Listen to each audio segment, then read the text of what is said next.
이제 개별 섹터 좀 살펴볼 텐데요. 며칠 전 공매도 금지로 인해서 2차전지 주식들이 당일 급등을 했죠. 뭐 시총 1, 2위, 뭐 에코프로나 에코프로 비행 같은 경우에는 당일 상한가를 또 기록하기도 했는데 그 이후에 뭐 5거래일 연속 계속해서 빠졌어요. 그래서 이 믿었던 쇼커브가 하루 만에 과연 좀 끝난 것인지 좀, 그리고 이제 외국인이 보면 전반적으로 반도체는 좀 롱 포지션을 취하고 있는 것 같고 2차전지는 뭐 쇼 포지션, 이게 이제 뭐 공매도는 못 치더라도 현물을 판다든지 그런 포지션을 취하는 것 같은데 이 배경도 좀 궁금하거든요. 일단 과거 사례를 먼저 이제 좀 보면은요, 공매도 금지 관련해 가지고는 실제로 플러스가 난 게 별로 없어요. 과거를 보시면 이제 저는 어떻게 해석을 하냐면 사실 공매도 금지 때문에 주가가 상승했다기보다는 유동성 공급 때문에 상승한 거라고 저는 보고 있거든요. 이제 2008년 같은 경우는 실제로 그 공매도 금지를 하고 나서 주가가 오히려 더 빠졌었고요. 나중에 반등을 했는데 그때는 이제 시스템 리스크였기 때문에 돈을 풀든 말든 뭐 은행이 망할 것 같은 분위기였고 했었으니까 모두가 공포에 이제 있었다가 나중에 풀린 유동성의 힘으로 인해서 반등을 준 거라고 보면 될 것 같고요.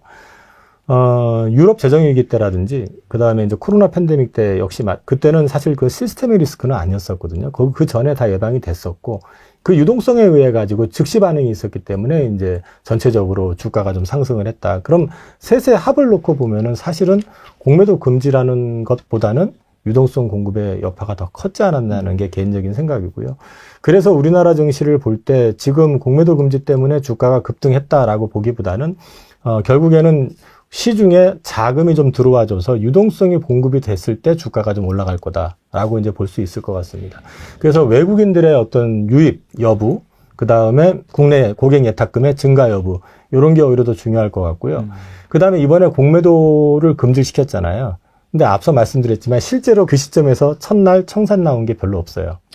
그러면 이제 만약에 외국인들이 이런 경우가 있겠죠. 숏 포지션을 쳤었던 2차 전지를 사면은 매수로 잡힐 거 아닙니까? 그죠? 그럼 외국인이 사는 걸로 보이잖아요. 이제 그런 식이 됐든 아니면 실제 자금이 좀 들어오든 아니면 시중에 고객 예탁금이 좀 확보가 되면서 주식시장의 수급을 좀 개선시켜주면은 그 힘에 의해서 반등은 좀 나올 수 있다. 네, 그렇게 저는 지금 보고 있습니다.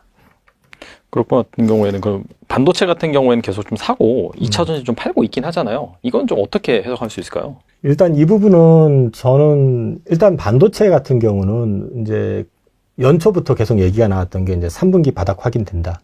3분기가 되면 수요와 공급이 역전이 된다. 그래서 공급의 감소에 의해 가지고 수요의 증가가 아니라 공급의 감소에 의해 가지고 쇼티지가 발생이 되면서 가격이 돌아설 거다라고 예고가 돼 있었고 실제로 그래서 디램은 하이닉스 기준으로 흑자 전환이 됐고요.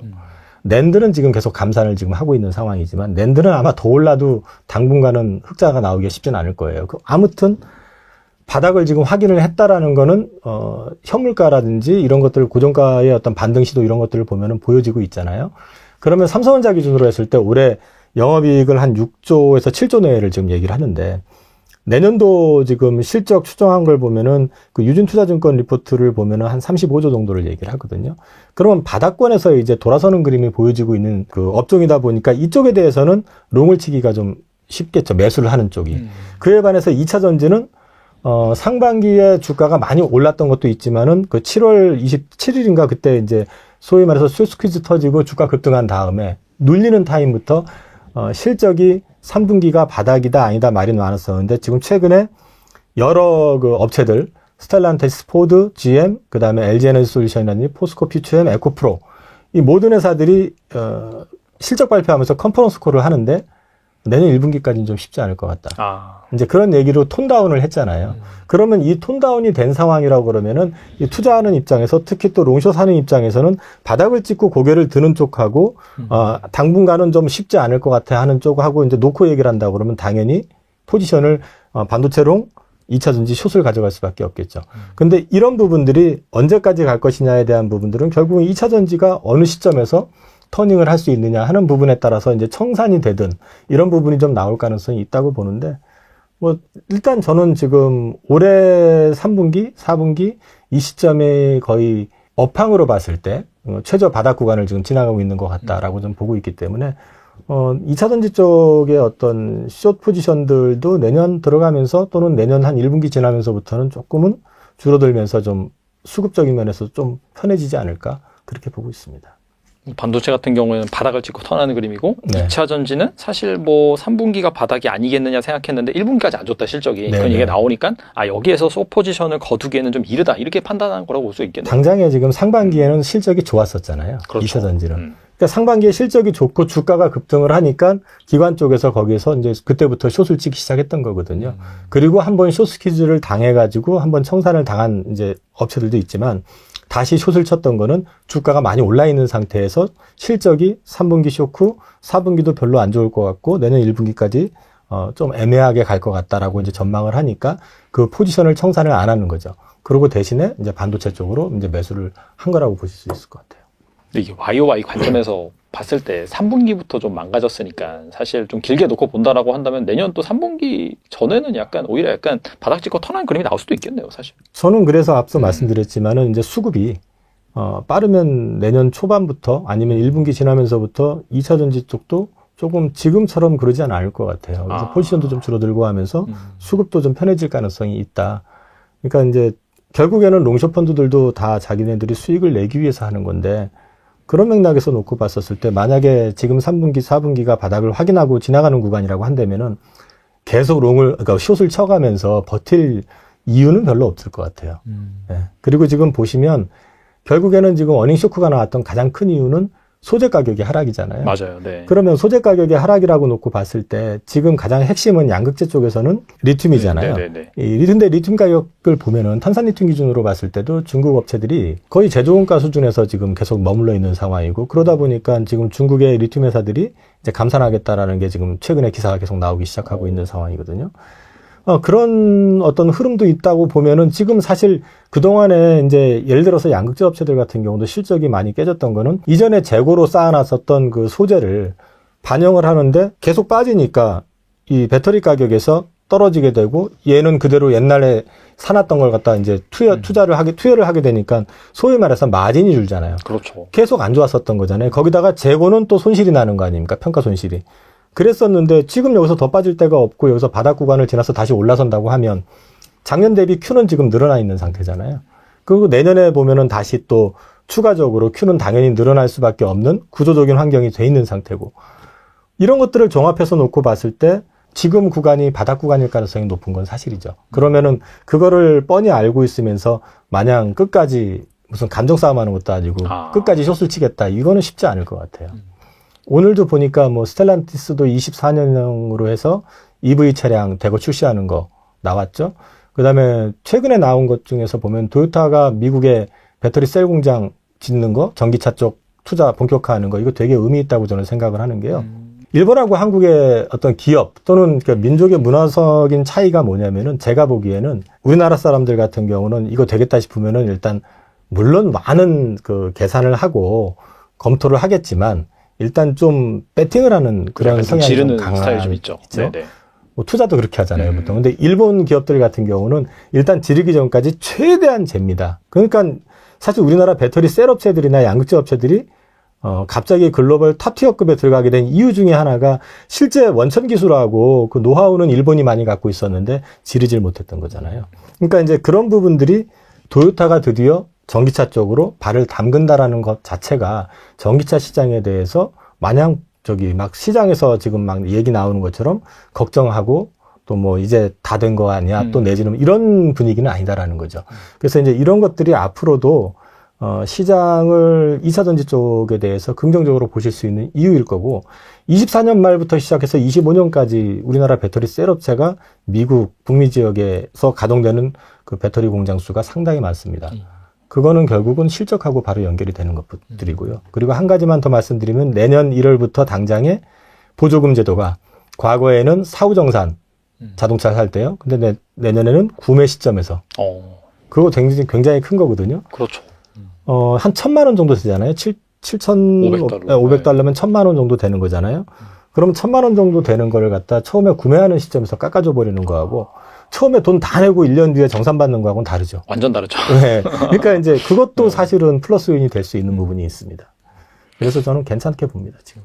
말씀 들어보니까 사실 주가만 보면 안 좋은 뉴스에 약간 귀 기울일 수밖에 없는데 또 잘 찾아보면은 말씀하신 그런 긍정적인 포인트들도 있으니까 잘 보면 좋겠다는 생각이 들고 이차전지 전반으로 한번 제가 오늘 쫙 훑어드리겠습니다. 오늘 특별하게 서비스 차원에서. 좋아지겠는데요. 그러면서 공매도까지 제가 이차전지 협정에 대한 공매도 상황에 대한 해법 이런 내용까지 한번 짚어드리겠습니다. 그림을 한번 보시죠. 에코프로입니다. 오늘 주가는 아니고요. 며칠 전 주가이거든요. 제가 이제 타 방송에서 교육을 시켜드리면서 이제 관련해서 자료를 만들었던 내용인데요. 통상적으로 시장에서 리딩 컴퍼니라고 하는 선도주들이 주가가 움직일 때, 이제 굉장히 시장 내에서 주목을 받고 이 종목이 하락을 할 때, 주가라는 게 일정 구간 상승을 하게 되면 무한정 상승할 수는 없지 않습니까? 그렇죠. 일정 구간 상승하게 되면 조정을 받게 되어 있습니다. 이 조정의 폭을 이제 우리가 판단할 때 보통 피보나치 수열의 황금분할 법칙에 의해서 38.2% 조정을 받는다는 것이 일반적으로 시장을 분석하는 기준에서의 조정 저점 잡아내는 기법입니다. 피보나치는 이제 수학자이고요. 우리가 가장 안정적으로 사물을 판단하는 비율이 0.618 대 0.382라고 합니다. 그래서 우리가 이제 집에 가시면 안방 구조도 0.618 대 0.382 비율로 되어 있고요. 그림을 그리는 캠퍼스도 그 비율이고, 태블릿 PC도 그 비율이고요. 우리가 가장 안정적으로 보인답니다. 그 비율이. 그래서 주가가 상승하고 조정받을 때도 38.2% 조정을 받으면 가장 안정적인 구조에서의 조정폭이라고 하기 때문에 수학적으로 판단해서 통계적으로 그거를 도출해낸 거거든요. 그래서 개별 종목은 좀 다릅니다. 개별성 종목들은 다르지만 대형주나 지수나 아니면 시장을 선도했던 리딩 컴퍼니 같은 경우에는 이 비율에 의해서 투자 심리가 이 정도 빠지면 매수에 들어와야지라는 전반의 분위기가 형성되면서 반등을 주게 되는 겁니다. 주식은 심리니까. 그래서 에코프로 같은 경우는 뭐 얼마에서부터 올라갔다 이런 부분보다는 38.2%의 조정 지점에서의 가격이 어딘가를 판단해 보게 되면 우리가 이제 주가를 분석할 때 꼬리를 단 고점은 뺍니다. 통상. 네, 이건 제외하고 몸통으로만 모든 걸 판단하는 기준이 되는 겁니다. 그래서 우리가 대략 한 고점을 130만 원으로 판단을 하거든요. 그럼 130만 원에 38.2%를 계산하게 되면 주가 80만 원이 나옵니다. 그래서 80만 원 지점이 되게 되면 이 종목의 저점이 다가왔구나 라고 판단하는 게 기본적으로 우리가 주가를 대응하는 방법입니다. 근데 80만 원 이탈은 60만 원 수준까지 내려갔죠. 그렇죠. 통상의 이제 속임수 과정이 있는 거거든요. 이 종목 말고도 이런 속임수 과정이 있는 종목들이 많습니다. 그 선도주 중에서도 속임수 과정이 나타나고 공매도 규제 발표가 있은 뒤에 주가가 90만 원 수준까지 올라가면서 최근에 이제 80만 원 전후로 해서 안착이 됐죠. 안착 과정입니다. 그래서 1차적으로 에코프로 기준에서 2차전지 통칭해서 말씀드린 겁니다. 에코프로 기준에서 이차전지 소재 업종의 종목들의 주가 흐름은 현수준 가격이 안착화된 가격입니다. 지금 반등이 나온 게 아닙니다. 최근에 90만 원 수준까지 가격이 진행되고 반등 아닙니다. 이거는 일시적인 그냥 오버슈팅이라고 등락에서 가격 진행이었고요. 제대로 된 반등이 나올 때는 하루 이틀 이렇게 주가 상승하고 끝나는 게 아니고요. 최소 한 달 정도 기간차를 두고 꾸준하게 올라가서 내려갈 때도 꾸준하게 내려갑니다. 이게 반등인 겁니다. 그러면 에코프로에 대해서 이 그림에 보시는 바와 같이 이러한 흐름으로 이제 정상 가격에 회귀했던 상황으로 이제 진행이 되었다라고 이해를 하시면 될 것 같고요. 과거에 리딩 컴퍼니들, 그러니까 시장에서 굉장히 핫했던 종목들, 대표적인 종목들, HM이 지난 2021년도에 가장 핫했죠. 뭐 이렇게 홈슬라라고 막 그랬었죠 그때. 뭐 흠이라고, 홈슬라라고 엄청 나왔습니다. 물론 이차전지 지금의 그 종목에 뭐 비교한다, 뭐 비교 안 된다 이렇게 생각하실 수도 있지만 그 당시에는 굉장히 핫했습니다. 이 종목도 마찬가지로 주가 올라가고 38.5% 정도 수준에서의 조정이 나왔고요. 일시 이탈이 됐고요. 일시 이탈이 된 이후에 정상화 가격에 진행된 이후에 25% 반등을 해요. 이런 반등이 나와야 됩니다. 최소한 이런 반등이 짧게 나오면 2번 정도 줍니다. 이게 반등입니다. 셀트리온 2018년도에 굉장히 강했습니다. 엄청 강했죠. 핫한 주식이었습니다. 이 정도도 마찬가지로 37.5% 조정을 받았고요. 저점부에서 대략 30% 정도 이 반등을 줍니다. 최소 기간차로 한두 달 정도 기간차를 줍니다. 모든 주가가 이렇습니다. 선도주들은 그렇습니다. 잠깐 반등 주는 거는 반등이 아닙니다. 그렇다면 이 내용을 이제 딱 입력하시고 시장에서 가장 핫했던 종목들이 앞으로 어떻게 움직일지. 꺾이는 종목들이 있고 올라가는 종목들이 있습니다.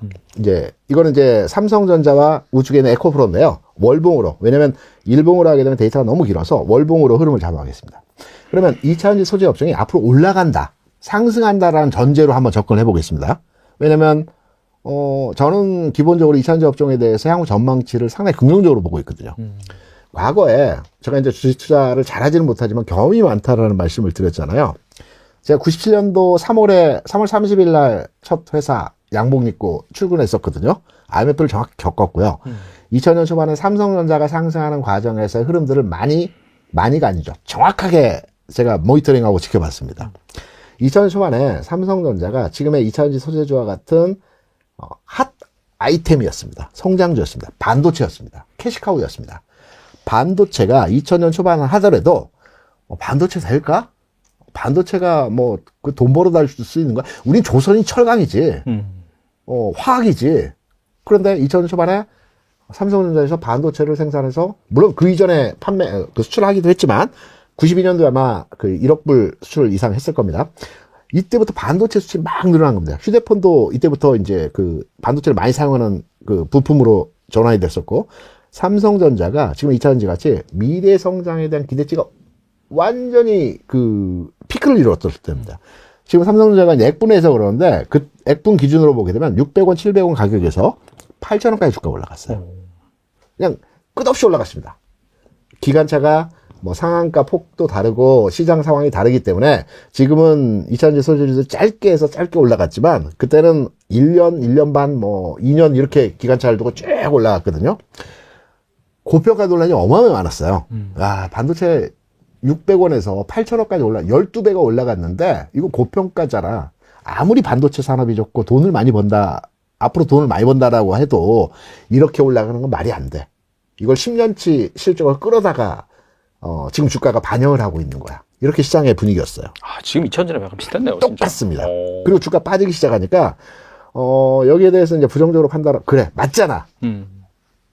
반도체, 그래, 산업은 긍정적으로 판단하지만 지금의 주가 상승에 대한 반응은 과도했어.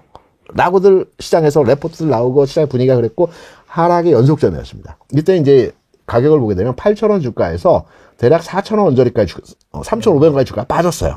월봉이니까 이게 몇 개월 빠졌습니까? 4개월, 5개월 이렇게 빠졌죠. 그리고 나서 저점부를 두 번 찍어준 이후에 지금 주가는 잘 아시다시피 8,000원, 9,000원 뭐 여기에서 지금까지 온 거죠. 이때부터는 시간차를 두고 꾸준하게 움직였습니다. 급등급락이 아니고요. 이 과정에서 급등락이 있었던 거죠. 그러면 2차전지 소재 그 에코프로 같은 경우에도 단기간에 급등세가 시현됐습니다. 맞아요. 2차전지 앞으로 전기차는 2035년까지 전 세계 내연기관이 제로화시키고 모든 전기 구조화된 산업으로 바뀔 것이다. 이게 기본적인 모토였고요. 지금 진행되고요. 지금은 과대평가됐다면 가격이 너무 높아. 2030년 100% 전환되긴 하지만 지금의 그 상황은 고평가야. 이렇게 얘기를 하고 있죠. 그래서 주가가 빠졌습니다. 그리고 최근에 반등을 주고 있죠. 그리고 오늘 같은 경우에도 좀 올라갔다 밀리는 현상 나타났죠. 네네. 안정화 단계입니다, 지금. 그리고 나서 안정화된 거. 저는 개인적으로 판단할 때, 2차전지 소재주가 움직일 만한 시점에서의 타이밍은 뭐 11월, 12월이 아니고요. 내년 상반기, 2, 3, 4월. 왜냐면 여기 월봉이니까 삼성전자가 안정화 단계의 과정을 거치는 기간이 필요한 거거든요. 2차전지 소재 업종의 종목들도 안정화 단계의 과정을 거치는 기간이 필요합니다. 이 과정이 지나고 나면 내년 초 정도에는 그래, 산업 구조에 대해서 다시 긍정적인 메시지들이 많이 나올 겁니다. 가격적으로 많이 받았고, 그리고 산업에 대해서도 긍정 전망이 많이 나오면서 시장의 전환점이 만들어질 것입니다. 공매도입니다. 공매도죠. 이현지 업종에 대한 전반의 흐름들을 이제 설명드린 거고요. 공매도를 말씀드리면, 이게 이제 지금 보시는 그 공매도 잔고 추이입니다. 지금 보시면 아시겠지만, 올 3월에 에코프로, 그러니까 2차전지 소재 업종이 많이 있습니다. 근데 다 설명드릴 수는 없으니까 그냥 대표 간판 종목으로 설명을 드린 겁니다. 비슷비슷할 겁니다, 아마. 지금 이 그림에서 보시는 바와 같이 지난 3월에 공매도 잔고가 30만 주였습니다. 관심 없었습니다. 그러네요. 네. 기관들도 뭐 외국인들도 2차전지 에코프로 뭐 가겠어 얼마나 공매도 때려서 얼마나 뭐 여기 수익 나겠어 했던 종목이 주가가 5월 6월에 탄력을 받으면서 70만 원 뭐 60만 원 이때까지 주가 쭉 올라갔어요. 주가가 10만 원대부터 60만 원 70만 원 6배 7배 단기간에 올라왔으니까 공매도 때리자. 그러면서 지난 6월 이 부분에서 첫 번째 고점과 두 번째 고점을 만들어진 과정에서 공매도가 30만 주에서 무려 150만 주 증가하면서 180만 주의 공매도 잔고가 들어왔습니다. 그리고 나서 주가가 하락을 했는데도 환매수 안 했습니다. 기관들은 외국인들은 기본적인 매매 전략이 고점 매수 저점 매도입니다. 그게 무슨 말이냐면 저도 그렇게 배웠거든요. 그래서 고점에 주식은 매수하는 거고 저점에 매도하는 거라고 배웠습니다. 신입사원 때부터. 왜? 고점에 매수하는 것은 우리가 단기 고점이라고 하지만 그 고점 이후의 주가는 추세가 전환됐기 때문에 그때 사는 거랍니다. 신고가 돌파할 때 사는 거랍니다. 추세가 전환됐기 때문에. 그래서 고점 매수하라고 항상 얘기합니다. 고점에 매도가 아니라 고점에 매수하고 저점에 매도하는 거랍니다. 저점 매도는 주가가 상당히 빠졌어요. 근데 추세가 바뀌었습니다. 손절입니다. 그래서 고점 매도 저점 매도가 기본적으로 신입사원 때 배웠던 익숙한 매매 전략이고요.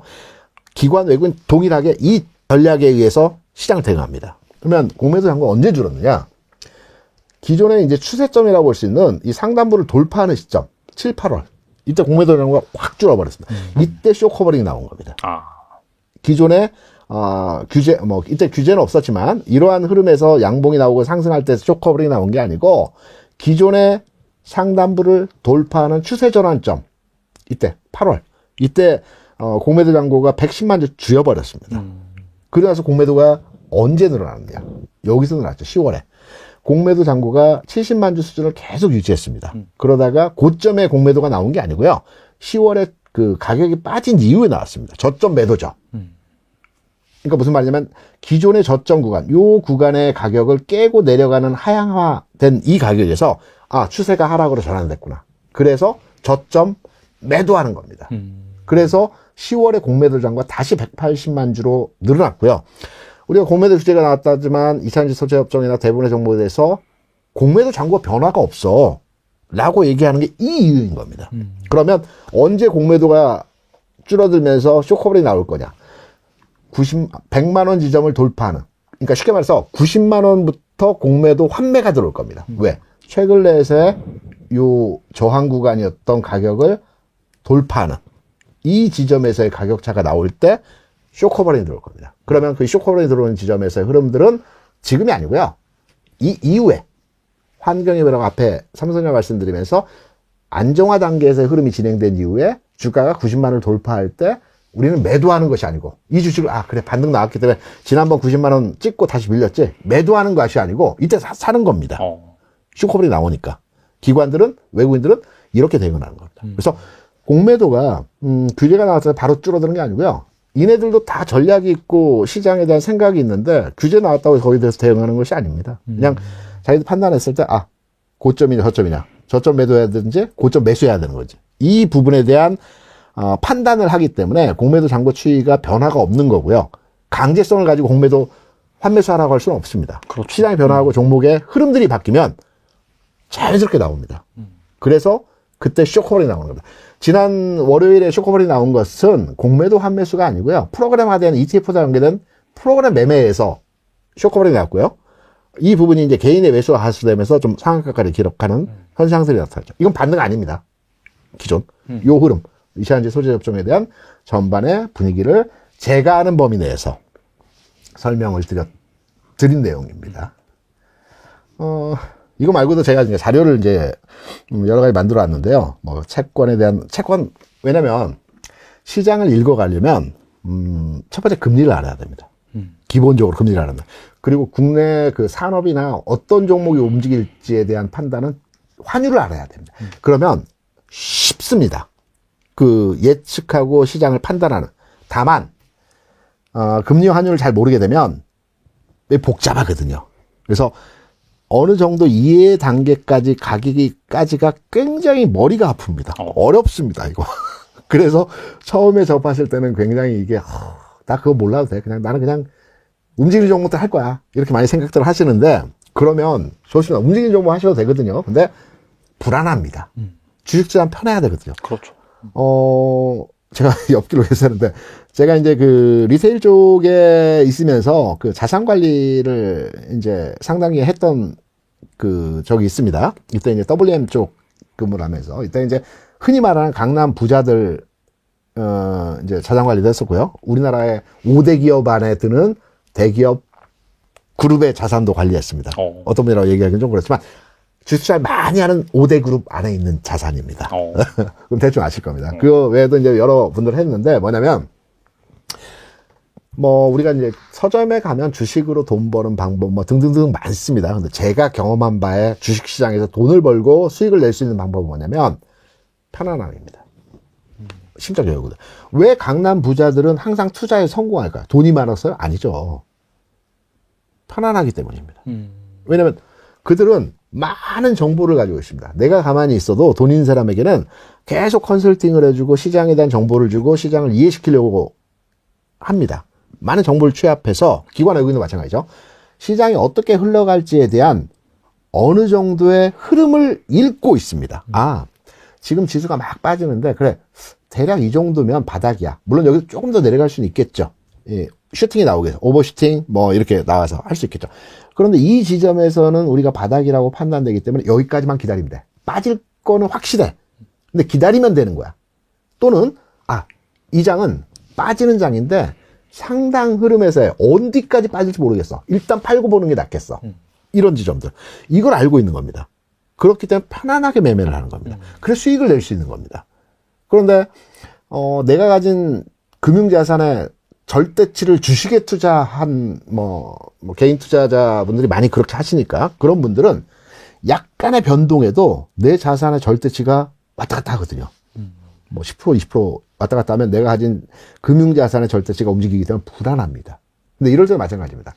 불안하지만 여기까지 갔다가 여기까지 움직이고 여기가 기다리는 구간이야. 이런 내용들을 조금 이해하시게 되면 편안하거든요. 그 구조를 이해하는 절대치가 금리 환율입니다. 우리가 이제 금리 환율을 많이 얘기하는데 그 흐름을 알 수 있습니다. 그래서 제가 저는 좀 이 습득력이 느리거든요. 그래서 꽤 오랜 시간 걸렸는데 아마 저희 그 사이다 경제 애청하시는 분들 같은 주식 투자에 대해서 저보다 훨씬 더 습득력이 높으실 것 같습니다. 대부분 저보다 높으세요. 그랬으면 좋겠네요. 저는 기술적 이해합니다. 네네. 한 1년 정도 시간 잡고 금리 환율에 대해서 책을 보고 공부하라는 것이 아니고요. 제가 큰 틀에서 얼개만 짜드리면 그 과정에 대해서 한번 대입을 해보시면 흐름이 정확하게 나옵니다. 약간의 편차는 있겠죠. 우리가 여론조사를 해도 플러스 마이너스 5% 그 오차범위라고 하지 않습니까? 약간의 편차는 있을 수는 있지만 이 흐름대로 그대로 움직입니다.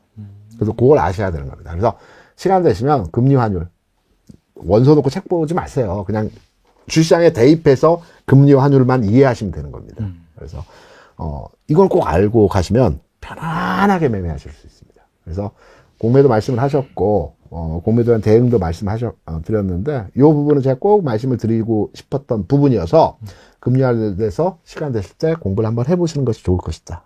이 내용으로 말씀을 드리고요.